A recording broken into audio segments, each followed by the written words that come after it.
ગીર સોમનાથ જિલ્લાના કાજલી ગામે અયોધ્યાથી અક્ષત કળશ યાત્રા આવી પહોંચી હતી ત્યારે ભગવાન શ્રી રામના અક્ષત કળશનું કાજલી ગામના સમસ્ત મુસ્લિમ સમાજે ફૂલહારથી ભવ્ય સ્વાગત કર્યું હતું અને ખૂબ જ નમ્રતાથી આ કળશને સૌ કોઈ મુસ્લિમ બિરાદરોએ મસ્તક પર રાખી આદર આપ્યો હતો।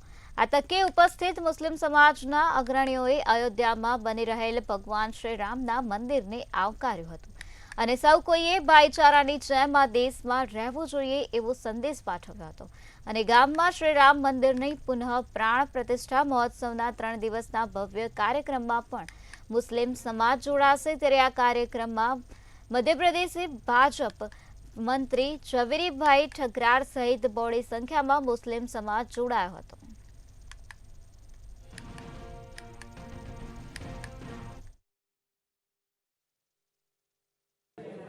અમારે જે અયોધ્યાથી કળશ યાત્રા આવી હતી તેનું ભવ્યથી ભવ્ય ગામ લેવલે મુસ્લિમ સમાજે સ્વાગત કર્યું છે તેનો ખૂબ ખૂબ હું આભાર માનું છું અને આ ગામમાં કાયમી માટે એકતા જળવાઈ રહી તેનું અને બધા ભાઈચારાથી રહી છે ગામની અંદર ને બધા એકબીજા મૂલી જુલીને રહી છે અને ફ્રમટી પર શોભાયાત્રા નીકળવાની છે તેમાં બધા મુસ્લિમ સમાજ પર જોડાવાના છે।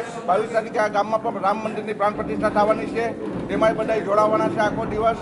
અને આ ગામ દલિત સમાજ, મુસ્લિમ સમાજ, કાળિયા રાજપૂત સમાજ, કોળી સમાજ બધા સાથે મળી અને મંદિરનું ભવ્યથી ભવ્ય પ્રાણ પ્રતિષ્ઠા થાય તેનું આયોજન કરી રહ્યા છે।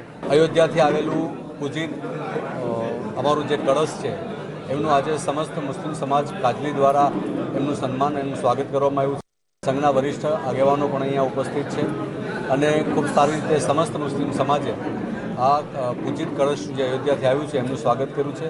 સમગ્ર મુસ્લિમ સમાજ અને સમગ્ર દલિત સમાજ એટલે કે હિન્દુ મુસ્લિમ આખું આ કાજલી ગામના દરેક લોકો અહીંયા ઉપસ્થિત રહ્યા છે અને ખૂબ સારી રીતે આ કળશનું સન્માન અને સ્વાગત અમે જે સ્વાગત કર્યું એ પૂરી પટની મુસ્લિમ સમાજ અહીંયા પટની હોલમાં ભેગા થઈ અને કળશનું અમે સ્વાગત કર્યું।